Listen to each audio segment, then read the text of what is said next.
We. Okay, we already have there. Okay, so one right next to you, Maria. 1, 2, and Shahana. 3. Yeah, to start with. You after. Could you please introduce yourself? Yeah. Use the microphone. Use the microphone. I am Sadiq Zafar. As your study says that majority of slums don't have the first generation migrants, right? So either they are forced to dwell in that spatial condition or are unable to afford to move out, right? So have you also studied discrimination while placing of these residential settings, right? As Soja says, Edward Soja, geographical location is fundamental to spatial justice, right? And these cities, as you know, were earlier genuine URM cities and now they are smart cities, right?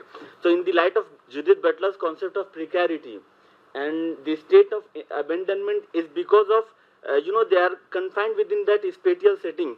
As cities like these want to achieve utopia in the rest part of the cities, and as if we study Foucault, he talks about the concept of heterotopia, where a certain residential mass is forced to dwell in the state of abandonment as the cities want to achieve utopia in other parts, right? So, and the last point is with generations living confined to that very spatial setting, have you also studied governmentality and the notion of the welfare state? So that's a tall order. But I think your points are really well made. Let me respond to this since it's a big, chunky question, and then we can take some more.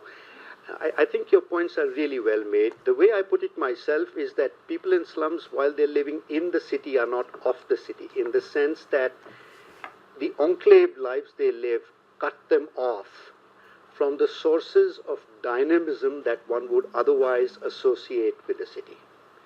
Let me just give you one example. This is a real life example of a young woman I met in a slum. I'm going to call her something that's not her real name. But her mother used to work as a maid. The father died when this girl was young. And the mother then decided that I'm going to educate my daughter till she becomes a doctor, because if she had been a doctor, then we could have saved my husband's life. That's her motivation. The girl does very well in high school. Time comes to start appearing for the medical college entrance examinations. That requires going to coaching classes. She doesn't have the money for coaching classes. She writes the exam nonetheless. Doesn't make it to any government institution. Gets into some low-level private medical college. Realizes she won't have the money to pay for it. Ends up being a radiology, a lab assistant in a private pathology lab, earning around 8,000 rupees per month. What a complete waste of talent. Now, the kicker is this. No one had told this girl that there were 2 NGOs in her city who provided free classes to people of low incomes to appear for medical colleges. She didn't know this. No one had told her that if she couldn't go to medical school, she could go study dentistry or physical therapy or something else as, equally viable occupations. Nobody had told her that because she had these very high marks in the sciences in high school, she could have gone in for a degree in biotechnology or some other rapidly growing field.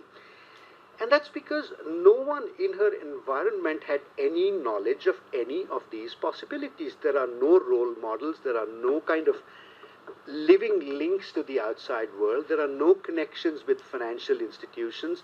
95% of all slum dwellers whom we interviewed had acquired their job-related skills completely informally, by following a plumber on the job, by following a car mechanic on the job. There were no avenues for connecting with formalized training which could take you outside. So, in some senses, it is a ghettoized existence, and the confines of the slum cut you off from all that is growing and throbbing in the city. I hope I'm speaking to the point you raised. Okay, so one here, and then Shahana and Swami, and then we'll take a next one. The microphone, please. If you could respond to some of them. So, since you've like looked at the qualitative and the physical structures and compared them of slums, I was curious to know how are they different or similar to something like favelas in Latin America, or even how, because there's a cultural qualitative difference between, don't call us a slum, we are a basti. So, all those things also come while looking at slums. Second question is to do with the work and housing interface. So, since you've also looked at occupations, I wanted to know whether their workplaces would definitely be informal work mostly, but you've again looked at it. So, how far did they have to travel for work, and how did that differ among different kinds of the continuum and hierarchies that you've actually looked at? And also the spatiality part within the city, whether they're in the periphery, and since you've said that they are like fourth generation, so how many times have they actually shifted? Because the whole idea is also the makeshift and ad hocism, which is linked. So this gives a sense of permanence when you say that they're intergenerationally living in cities and slums. So that is another thing. Stop there. I've lost track already. Let me try and respond to your first 4 questions, then you ask me another 4. So favelas, I don't know. I've never worked in favelas. I've seen pictures of favelas. I've only done work on slums in these 3 cities in India, and to a smaller extent in 2 other smaller cities. My next thing would be to study small town slums. These are all big town slums. So I can't answer your first question. But I have a PhD student who's also a co-author in this paper, who's going to be looking at slums in 2 other countries. So maybe in a year's time we'll have an answer to that question. What was your second point? So with respect to the work and housing. Oh yes. So the occupations of people in different parts of the continuum are quite varied. At the bottom end of the continuum, they're almost all unskilled construction laborers.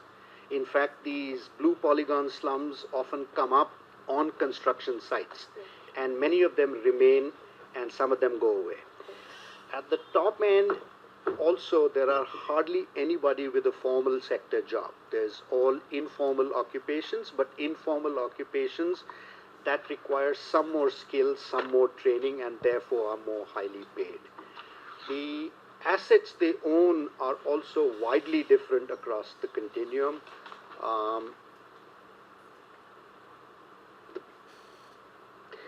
The prevalence of gas cylinders or kerosene stoves is almost 100% in top-end slums, and it's quite rare in bottom-end slums.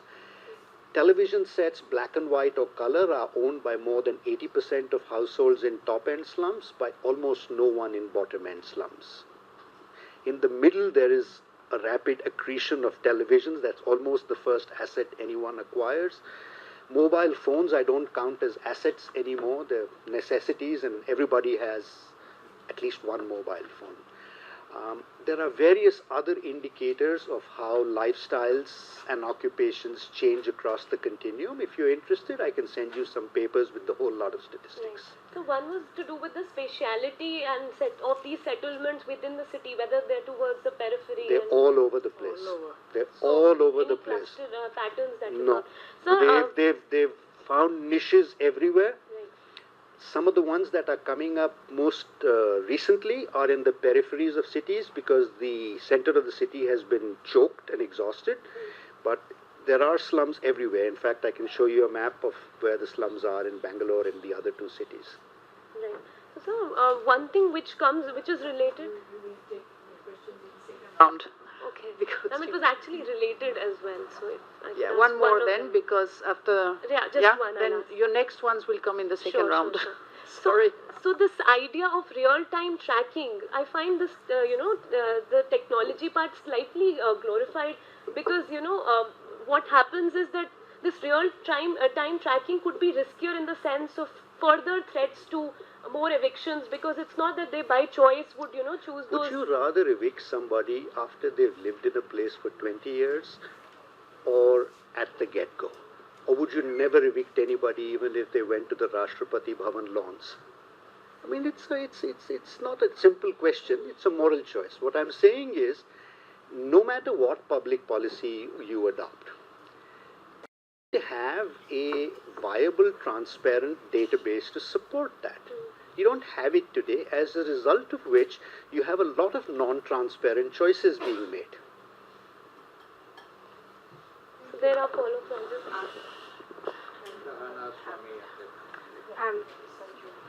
Thank you. This was really fascinating, especially the methods. I'd like to talk to you about that more later, but I have a couple of questions about the social mobility aspect. And it doesn't sound surprising because I don't believe in Ed Glazer's what's good about slums, but I'm wondering if the story could be more complex. The first question is, first, it seems from this that there's more diversity amongst slums than within slums, and is this the case, or is there diversity within the slums? The second is in terms of whether the slums are like segregated enclaves or they're more connected to the rest of the city. Does location of the slum make a difference in terms of social mobility? The other thing is that in terms of the physical improvement, you've been looking over the past 15 years where there's satellite imagery, and I wonder if that might reflect this. At the same time, you said that a lot of the top-end slums are indistinguishable from lower middle-class colonies. Yeah. So it could be that it reflects more of a change in policies towards slums, which were earlier the upgrading kind and improvement-based ones, to the policies we've had over the past 10 years. And one more question about mobility. Do people who get better off just move out of slums rather than stay in the slums? Absolutely. So then it's hard to say if it's about mobility. So let me take all four of your questions. We looked at differences within slums, across slums, and across cities. The across slum difference is about 6 times greater than the within slum difference, and about 4 times greater than the across city difference. So the across slum difference is the biggest one, and that's most closely related to notification status. Not entirely predictable, but most closely related to that. Location certainly matters, and even in the rental and the property markets, the location of the slum was the #1 criteria. But location doesn't necessarily mean that a slum will be higher along the continuum. There are low-end slums in great locations, and there are top-end slums in terrible locations. 15 year satellite images is the best we have. There are no satellite images of the appropriate resolution available before a 15-year period. We just couldn't. They're probably available with some secret spy agency, but we couldn't lay our hands on them. So that's the best we can do. Now, you're right to say that the top-end slums they merge into low-end communities. But we didn't leave them out, because we combined a study of satellite images with surveys on the ground, and then we verified each of the slums on the government list as well. So we haven't missed those. Your last point is absolutely important. If someone gets a really good job, why would they live in slums? Now, there's no way I can find that out except through oral histories and inquiries. Did someone living here move out? We did that, but we didn't place much reliance on those results, since they seemed to confirm our hypothesis. What we did was we asked about young people, 18, 20, 25 years old, who could possibly move out of slums in the future if they were, running a big-time business, or if they were studying to be architects, lawyers, etc. We didn't find that evidence. Why I've cited these 4 different types of evidence, slum level changes over time, individuals living for many generations, etc., is because they all seem to triangulate a common finding. None of them is conclusive in and of itself. And I still hope that all 4 of those pieces are wrong, but I seem to get more and more, non-optimistic about this finding.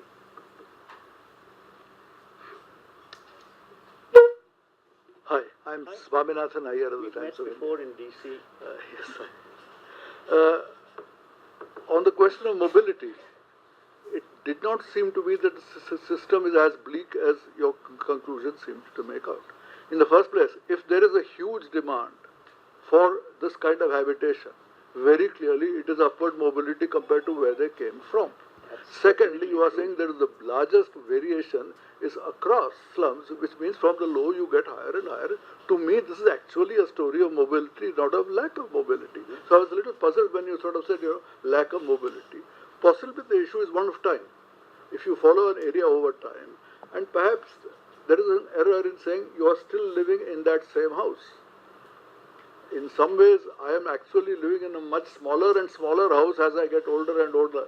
The value is crores, whereas value used to be only thousands.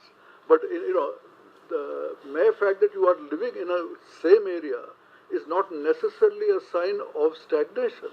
I would say I have not stagnated, even though I'm living in smaller and smaller houses as I get older.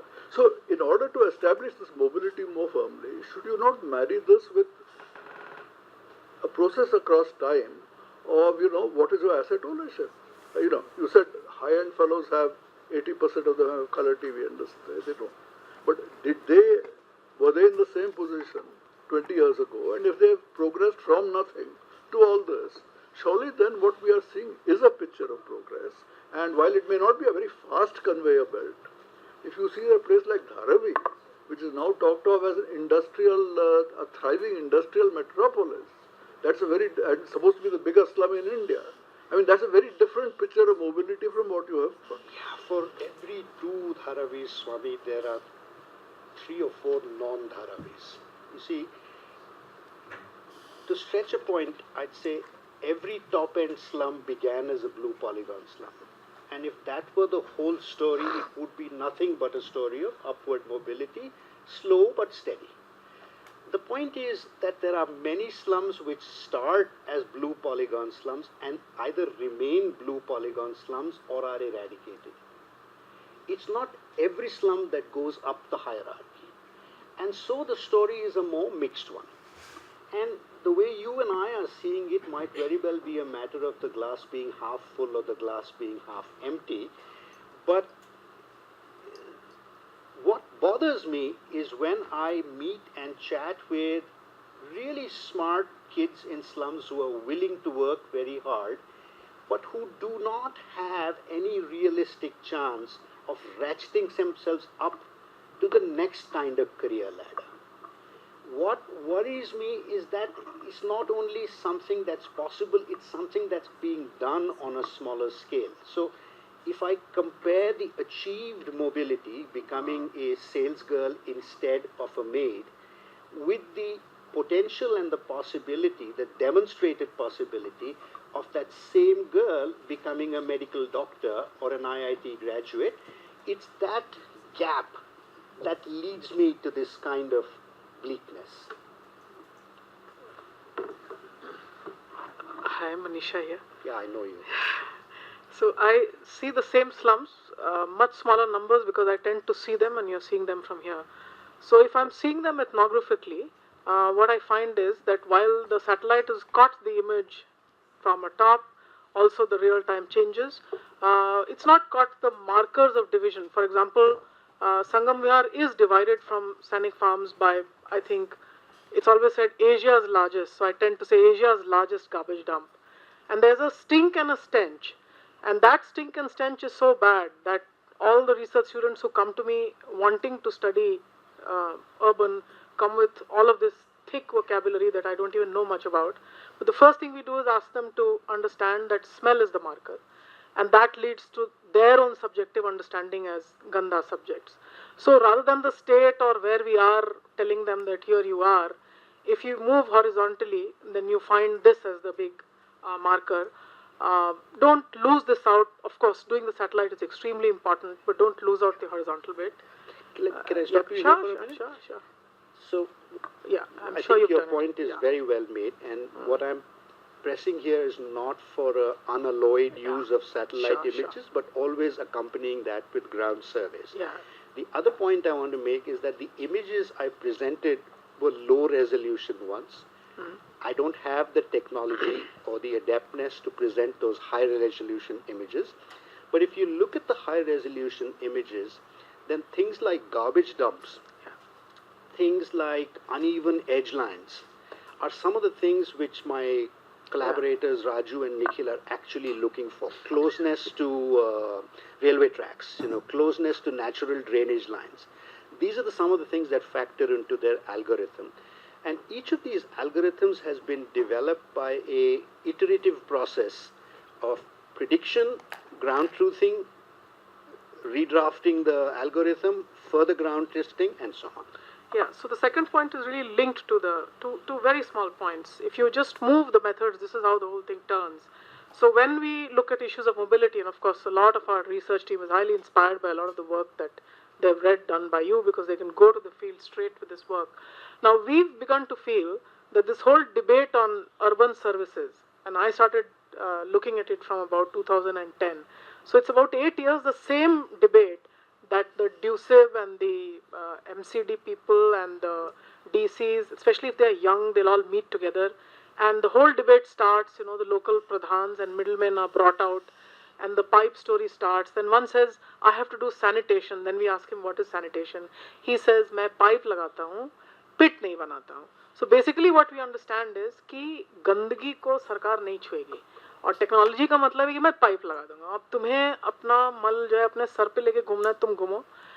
Now we also find that in this stuck debate, the young ones in the slums have actually moved away from this debate. And when this meeting happens for the nth iterative time with the local state and with a very young enthusiastic DC who's posted there again, and we go back again for that meeting thinking civil society should be there, the young ones actually now just see their parents or the elder ones there. The young ones have moved towards what I call now mobility sites, because the institutions won't have anything to do with them. I mean, a Delhi University or a JNU should be relocating partly in slums. That they don't want to do. Now, so what the young ones... slums. Yeah, I mean, what's wrong in just being where your field site is? You don't need to be in an elite site. You need to just be there, right there. So what we find is that there's a concept of in and out, and the young ones who don't want to sit any longer for these meetings actually think they are mobile, and they say that the mobile phone and the jeans and the metro, these are the three markers of their mobility, and they say it's easy to pass off in the city as a citizen of the city. What they find very difficult, they almost pretend to be studying in Delhi University in our surveys. They say, when we ask them, where are you studying, they say, open mein padhte hain. And when we start asking them about open, then we realize they're actually nowhere, and then they tell us they pretend, they get their mobile phone, they wear a pair of jeans, and then they are not marked by this thing of being in the ganda. But where they find it very difficult is, so going out is easy, but the in is difficult. When they have to get their friends back to the slum, that's when the markers of ganda them. Now I'll just conclude this point by saying that therefore both social mobility and policy needs to think of this thing differently now. Not this entire population of this young now needs to go back to the old fights between property, title, illegal, legal, Sajjan Kumar, Netaji. They just want to be. There's a whole new generation that just wants to be. It's a question of the state and the institutions actually relocating themselves partly to these slums and providing the pathways that you talk about. I couldn't agree more. In more than the out. I couldn't agree more. I mean, the other thing our surveys and our interviews point out is that in order to interact with government officials, slum dwellers very often, in fact usually, rely on some informal local leader. And that in turn converts into vote banking of different kinds. Now that's a whole different story. I don't want to get in now, but I would like to compare notes with you at some point in the future. Yeah, you and then, but before, since this has been going on for a number of questions, there's one question which sort of comes up. Is this lack of occupational mobility one of skills or one of stigma? In the sense that the other story that you hear is, if I'm going out to get a job and my address is X, then I may be fine, but the employer says, why take a chance? Right? So in your surveys, are you able to distinguish between the demand and the supply story? Not really, Partha. I mean, I don't discount the business of stigma. A number of studies have shown the stigma that attaches to scheduled caste applicants who are otherwise equally qualified. Ashwini Deshpande's work, Mr. Thorat's work, other people's work. The difficulty I have in testing the stigma hypothesis is that I'm unable to find slum dwellers who have the requisite educational qualifications. So if they are not even passing that skills or credentials bar, then the other bar becomes difficult to discern. I'm Neeraj Kaushal, professor at Columbia University. You talked about the market for slums. Did you make any estimate, or is anything that we can learn about the value of assets that these various kinds of slums that you've been talking about, what would be the average value of their assets? And I saw in one of your graphs that you were looking at asset value.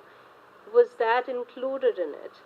The second question that I have is about, you talked about various kinds of slums, and is mobility, social or economic mobility, does it differ across these slums? Did you do any analysis of that? So assets, their biggest asset is their home, and it's like more than 90% of their overall asset value for those who own their homes. And that value for a standard one-bedroom house, as I was pointing out, varies enormously depending on where you are and what type of paper you have. The other assets that they possess put together wouldn't add up to more than 10% of the value of their homes. About 20% own two-wheelers, about 1 or 2% have a rickety car of some sort, and they're usually taxi drivers. But otherwise, the most common assets, even in the upper half of the slums, are a couple of steel almirahs, a mobile phone or two, a television set, and a dish antenna, fans, ceiling fans, refrigerator is uncommon, a washing machine is a rarity. So the asset base isn't that much of a bundle, which you can put together. The biggest asset is their home. And we do have data which we have an incomplete and unfinished paper which explains or seeks to explain the variation in asset values. I can share a draft version with you if you're interested. So you have some kind of an average number across the various... We have an individual number for each of 7,000 households in 3 different cities, and we have obviously the average for the slums of different types. And yes, the average asset value goes steadily up the continuum. The second part was about the mobility across slum type. Is there any analysis on that? So in the survey that we ran, about 14% said they had stayed in one slum ever in their lives, and have moved to another slum. Of those 14%, more than 60% had moved to a lower category of slum in the same city. So downward mobility is...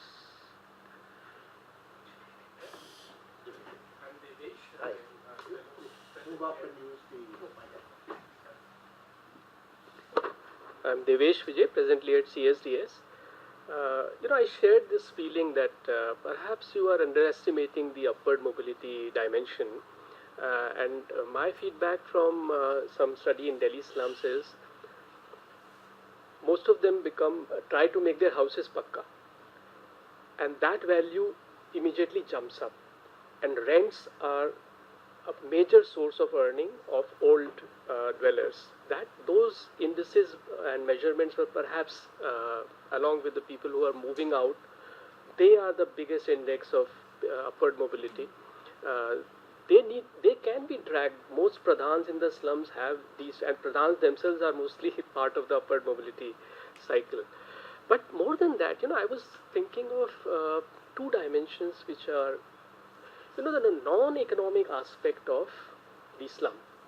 And on that we have both a very positive side, which is increasing political rights. Whatever the administration and officials do, but democracy respects the slum for its votes.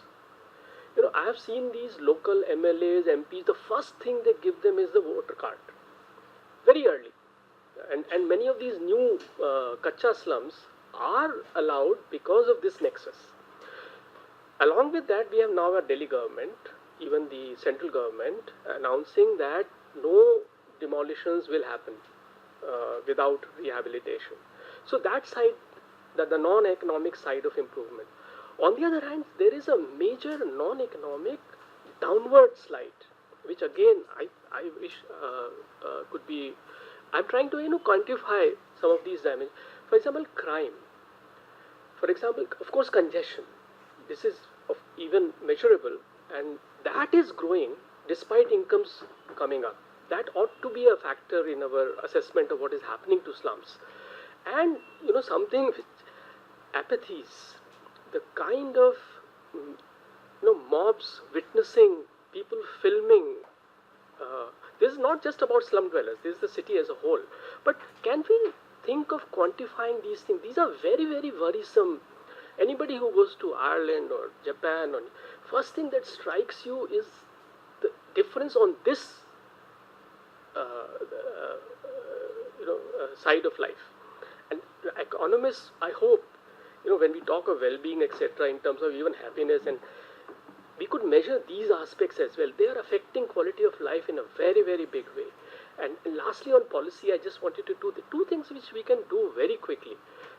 You mentioned entrepreneurship, etc. Of course, we don't have jobs in the formal sector. These are the vital training.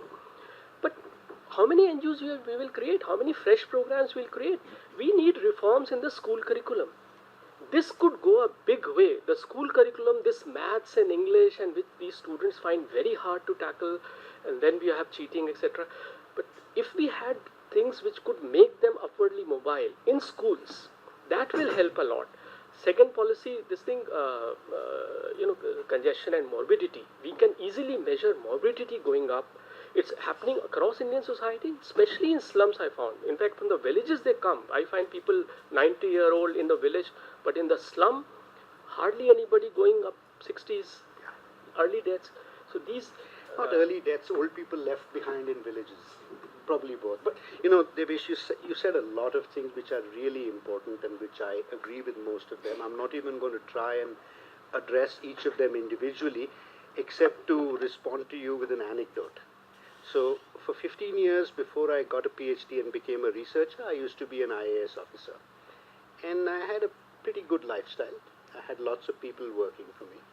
And then I went and started living in Chapel Hill, North Carolina.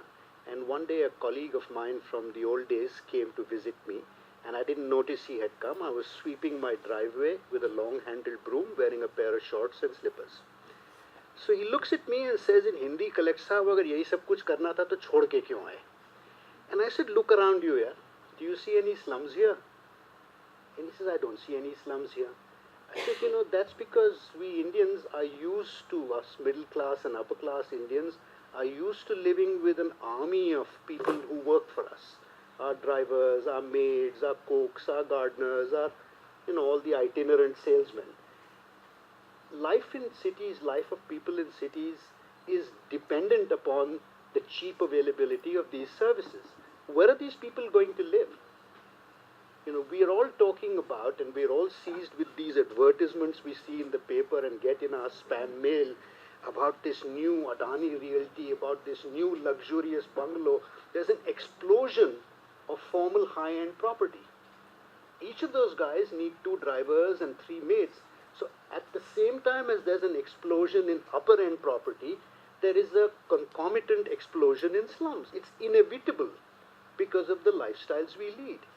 So slums are here to stay, unless there's a radical change in the lifestyle of the average urban Indian.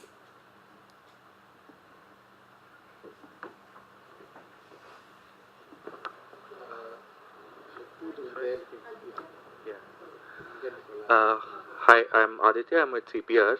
So I have a quick question on the social mobility issue that you covered in your presentation, with the perspective of migration, rural to urban, or smaller urban to larger urban area. Okay. So in your survey, have you come across instances where people have, respondents have responded by saying that they have been investing largely in their ancestral place where they have migrated from, and because there's probably not much that they can do with the savings that they have by coming up with physical improvements to their property in the slum areas. And how does that feed into the mobility story? So, Aditya, at the bottom end of slums, the blue polygon slums, there's a big preponderance of first generation migrants. And when I spoke with a bunch of them through interpreters, the one common story I heard from many, many of them was that we are only here to settle our debts. Because of a combination of long-term decline in average land holdings, climate change effects, etc., these are people who even in their village were not very well off. They acquired a bunch of debts. They were forced to come to the city to make a living, earn cash incomes as construction laborers, and remit those cash incomes back to the village to settle the debts they had there. Our calculations of household budgets showed that they spend 25% of what they make in a year in a combination of remittances and journeys back home. These are the kinds of people who are still maintaining a link with their ancestral places. Those who've been in the city for 2 and more generations usually have no link or some very weak link with the ancestral place. Those who've been there for 4 or 5 generations forget what their ancestral place even was. So that's what we were able to get.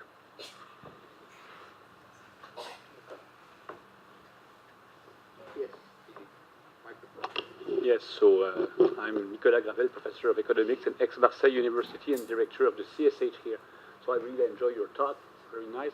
So I just, some of these questions have been raised, but there are two, I guess, questions I would like to raise about that. The first concern, yes, this kind of very pessimistic tone about upward social mobility, what you observe in slums. I guess this should require some form of perhaps qualification, because I think it goes against, like the kind of hard evidence that we see when we look, for instance, as I did during your talk, hard evidence at the World Bank data for India, in 1990, according to the World Bank, of course this rides upon the definition of the slums as recognized. 54% of the Indian population were living in slum in 1990. The fraction is 24% in 2014. So are these slum statistics or are these poverty statistics? Well, they are from the World Bank. They are considered as slum. The notion of slum, obviously, by the World Bank is somewhat complex because, it's both. If you look at the UN Habitat numbers, which is the international authority on slums, their numbers for the people living in slums in Indian cities, their latest estimate is over 105 million. 105 million households or individuals? Individuals. Well, here of the total the city. API World Bank organization here for India. Yeah, But we can perhaps discuss on the figure. But what seems to be clear is that over this relatively short period of time, 1990 2014, a large fraction of the Indian population. Sorry, Nikolai, where is the 1990 number coming from? Because the first NSSO census of slums is, if I'm not mistaken, in 2001 or 1999, and the census didn't count slums till 2011. So where's the World Bank's number coming from? It's a good question. Let's leave those numbers aside. Let's talk about the real stuff. Well, okay. So, the one. So I'll, these numbers are there. So I have to check. But they are publicly available. I'm not. So there seems to have been an increase or a decrease in the fraction of the population who lives in slum, and I guess this the kind of over the recent time.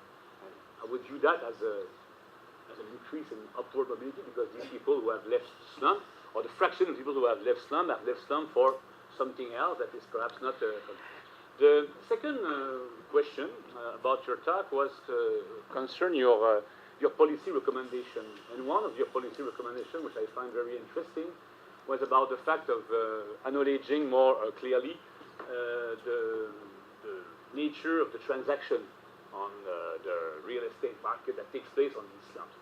And you recommend, I think, at some point that the public authority should perhaps tax those transactions or recognize them in a much more transparent way. But of course, when these transactions concern slums or dwelling units which are built on illegally occupied land, it's obviously difficult for public authority to do something like that, right? Because doing this will amount to recognize that the illegal occupation of land becomes legal, and obviously this is also was just also concerned of having your view about how you could put into place this policy recommendation. Let me respond to both your questions. Clearly, our study of 7,000 some slum households in 3 cities is not definitive indications of what's happening in every city and every slum household in India. The trouble, however, is that other researchers who have done city-level studies, including on the subject of upward mobility, Arup Mitra in Delhi and 3 other cities, Meera Bapat in Pune, Ramachandran and Shastri in Bangalore, Khasnavis in Calcutta, I think, and some others I'm forgetting. At least 7 or 8 other studies that I have seen all conclude similarly. They all conclude similarly about the children following the parents into low-income careers, about there not being any substantial increase in occupational classification or in asset bases across generations. So there's an accumulation of evidence, not just ours based on our selection of sample and cities and methods, but people who've studied other cities using other methods have come up with a similar finding. It's this collection of bits of evidence, like, the clues in a detective story, that seem to be pointing me toward this downward mobility conclusion. As I said, none of this is definitive. If some other study comes along that shows that we are wrong, I'll be the most delighted person on the planet. But until that happens, I'm not going to budge on the conclusion, because that's where the collection of evidence I have seen points me. Your second point, I think, is very well founded. And that's why the policy recommendations were sequenced. First, you'll have to notify what you can notify. Once you've notified it and recognized its legality, then let's not wait for the next protracted process. Let's start recognizing, legitimizing, and taxing transactions as they happen. But one thing before the other. Don't legitimize things that will be later be regarded as illegal.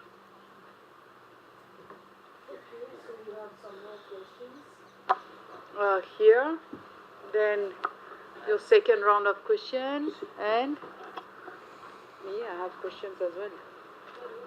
Oh, sorry. I didn't see you on the wrong side of the table. Myself is Nutan Maurya. I'm working on this decentralized wastewater management. Basically, I'm an independent researcher, and at present I'm contributing with this project, NSF-funded project by Auburn University, USA in India. So my question is more about understanding thing, why people actually become poor, first thing. Then second, why we need slums, or why slums come into the existence in the society and cities. And these are very basic question, I think, but I need to understand these things. And third question is, what is the impact of urbanization on the peri-urban areas? Because I've seen, when we were studying about this decentralized wastewater management, we found in Agra especially that that peri-urban area was a village at some point of time, and then it became a slum. And then rich people, or we can say upper caste, normally in India upper caste people are the rich people, they migrated out from that area, and only the lower caste people and people from other places came there and stayed there.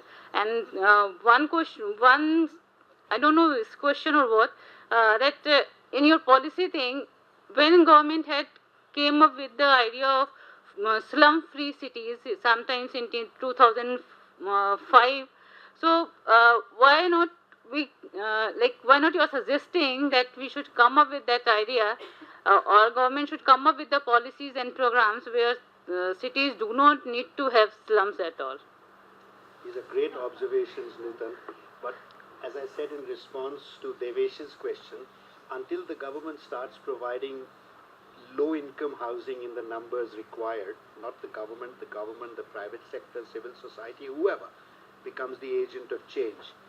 If until that happens, you will have slums, simply because of the demand-supply situation. People in better off localities will require drivers and maids and security guards. Those drivers and maids and security guards have to live somewhere. Either they live in planned low-income housing or they live in slums. You can't wish that away by hoping for slum-free cities. You can have slum-free cities if you plan for low-income housing. As to your other concerns, I think they're all great ones, but they're pretty much outside the scope of this talk, so maybe you and I can have a separate chat later. I'd like to learn more about the project you're doing. Okay, so thank you. Hi, I'm Roshni. So my question is a little more basic. One, from a research perspective, was there a reason you chose these three cities? I came in a couple of minutes late, maybe I missed that. The other question is, in terms of socioeconomic markers, is there a particular way you're determining socioeconomic mobility based on the kind of standard of living in a particular city, or was it a general denominator that you took across the three cities? Okay, so your first question, why did we choose the three cities? The simple answer is we followed the money. We got a grant to work in Bangalore, we worked in Bangalore. We got another grant to work in Jaipur and Patna, we followed. That's the simple answer. There's no scientific choice about this. We could have picked any other three cities. They are very different. No, so it fitted with the most different design. So if there are common findings, they kind of get bolstered. We did follow the money, but not, unsensibly. We were sensible in following the money. Okay, your second question, so we looked at social mobility through a bunch of different indicators. We looked at occupational classifications, comparing grandparent, parent and child. We looked at asset bases.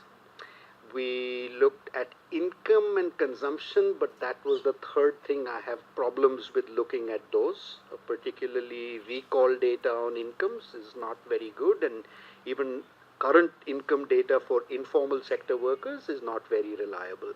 So it was principally occupations and assets, and then there's a third methodology that I use called stages of progress, which I can explain to you separately or point you to a paper if you're interested. But we looked at three different measures and triangulated. Aren't you going to let me go? No. Questions. You have 4 more.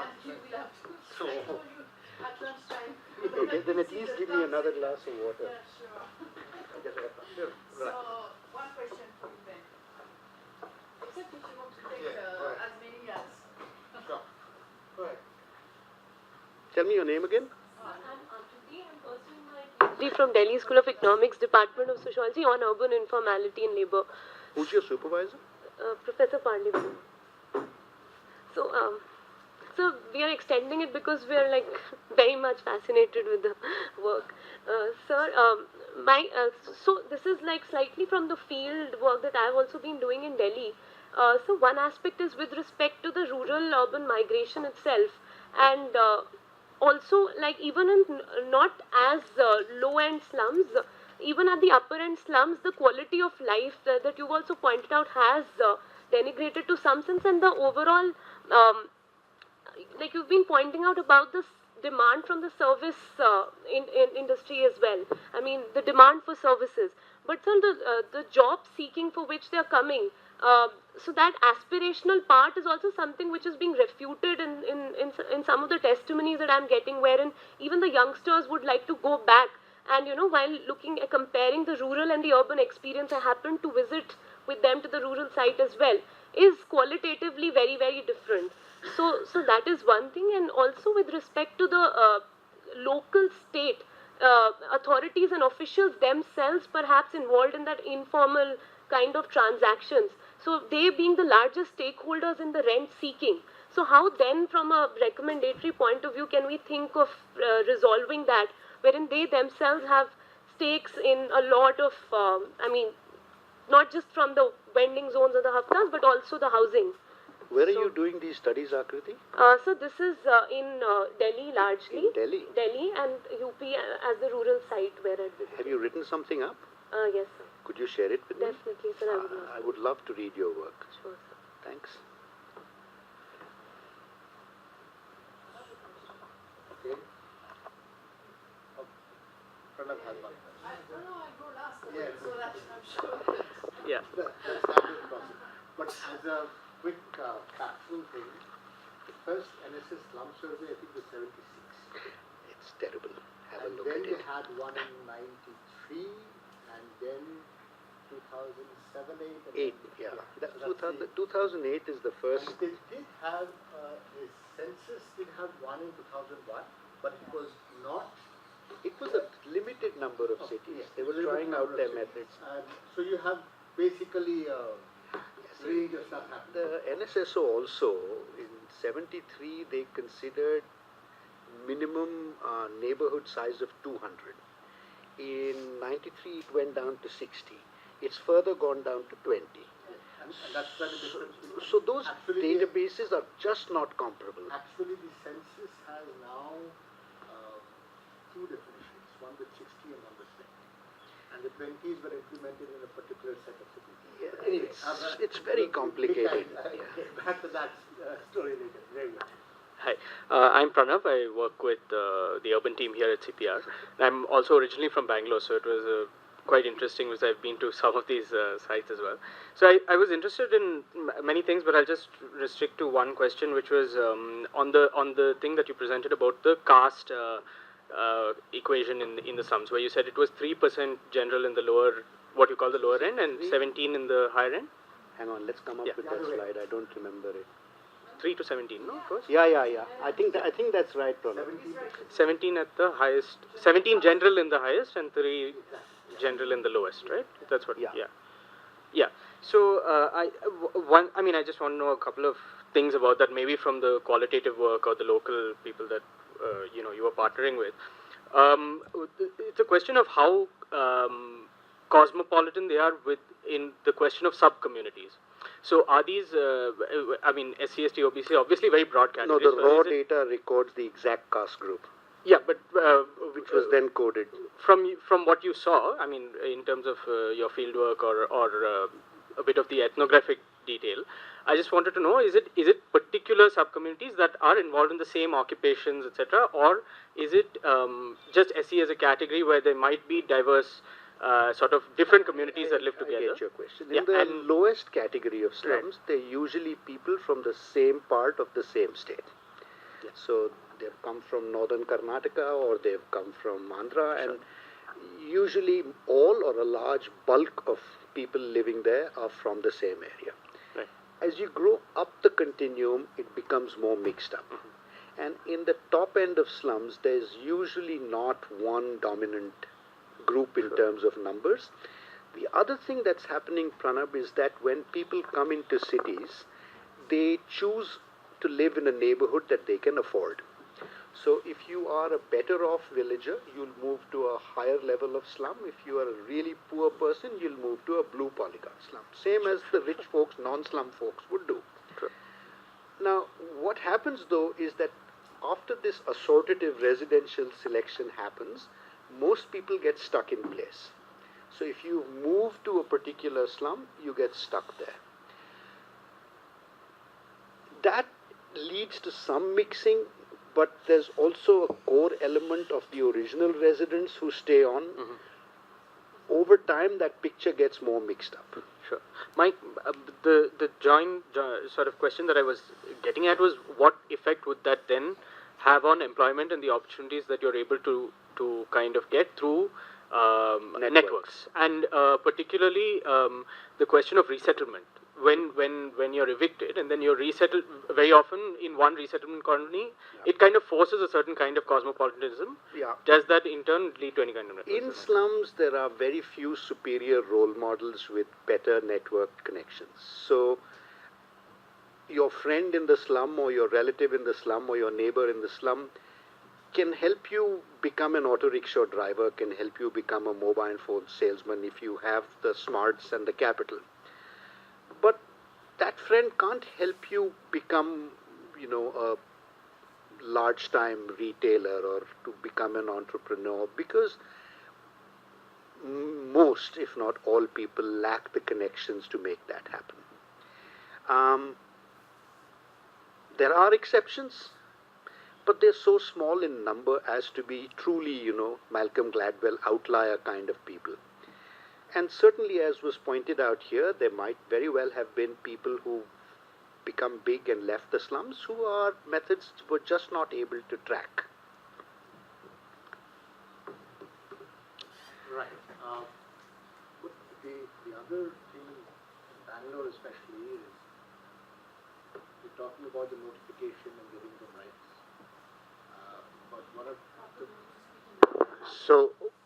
one of the major demolitions in Bangalore recently is the Ejipura demolition, which actually is a resettlement colony. This is a place created by the state, which the state then demolishes, right? Because fundamentally, you do not believe that these people are worthy of rights. And so that's you're talking about mindset changes and structures. There is that spin that somehow, and which is also true, for example, when you look at land acquisitions in Andhra, for instance, when you do where you have assigned lands. It's a lot of the scheduled castes and tribes in Andhra were given lands. So when those lands are acquired, then they're not treated as if in the same par as people who have property lands. They get and it varies quite a bit, like they get about 20% of what those guys elsewhere are getting. Because I give it to you, I can now take it away.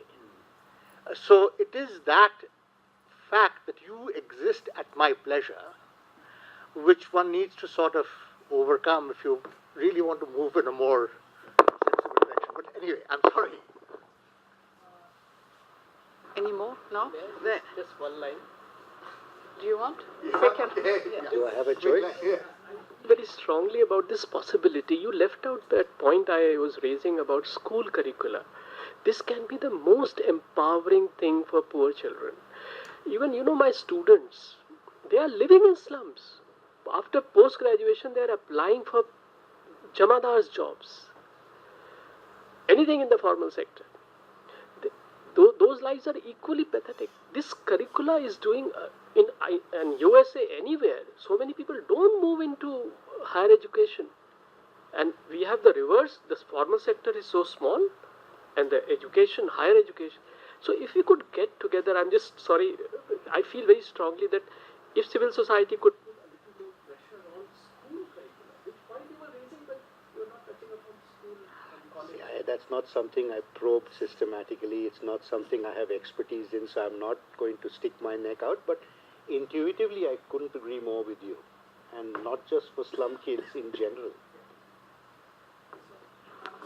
Somehow my question is linked to education as well, and is also linked to, I don't know, it's usually not often raised, but as you said, the slums vary from, this blue polygon to much higher and slum, and there is the question of whether some of the slums should be denotified or not. And I want to know what is your stand on this. I mean, it's a complicated stand, it has political issues, social issues, but to me, it seems that what you are saying is that there might be less poverty, there might be a form of mobility in terms of asset, but the jump that education can provide in being able to access the same job market as anybody who has been educated in better schools is what is missing. So do you think that densification can play a role in reallocating incentives, programs from the state, or should slums remain notified or not at all? Even though I'm not arguing for denotification, it's a complex problem, but the fact is that if you need to have the same schools as in middle-class neighborhoods, I mean, should you, at least for some of the slums, provide the kind of services? And the second point is, you didn't talk much about the difference between the three cities. I guess this is done in other places. But regarding school presence in slums, education, because you mentioned all these NGOs, but I mean, public schools have to be in these slums to enable that jump. So do you see differences, and what is the difference linked to, if ever there is one? So, just a quick rider on that is, what I hear you saying is, in at least the example that you gave of this young lady, is education is a necessary component, but in addition to that, you need a certain kind of social capital, and the two of them in some sort of production function then go out to produce mobility. And what you have is education is one axis, but how do you get that social capital in is the hard. And one of your answers is these mobility organizations, but I mean, I don't know whether. So, two or three different issues here. One is the question of denotification, which is separate from the question of promoting social mobility. I really think there should be denotification. For example, this settlement here, it's a resettled settlement. They've each contributed whatever stipulated amount toward their new home. This should no longer be a slum. Why is it any longer on the list of slums? You know, if the census and NSS and researchers weren't to include this and these kinds of places in the list of slums, you'd get a very different picture of the life of people in slums. Second is the question of social mobility supports, and I think I'm completely there with Partha. Education, and a high quality education, is necessary, but it's not sufficient. We think it is sufficient because most of us growing in middle class households get the other inputs through osmosis without any other real effort. You know, we know what the different career tracks are because our friends, our seniors, our relatives, our parents' friends, all of those provide us with those inputs. Kids growing up in situations of poverty get none of those inputs in the normal course of things. They have never met anybody who's not a rickshaw driver or a mobile phone mechanic. That's their highest aspiration. So what these social mobility organizations are doing is, in addition to providing supplementary education, they're providing huge dollops of career information, guidance, motivation, and role models. And each of them is emphasizing one or two of these aspects more than the other two or three, which is what makes them different modes of action. But all of them are addressing these 4 or 5 components in some way or the other. And that, to me, is essential. Thank you all. Yes, Thank you so much. This workshop, thank you very much. I think it was very vibrant conversation. I enjoyed it. I hope you did. Thank you.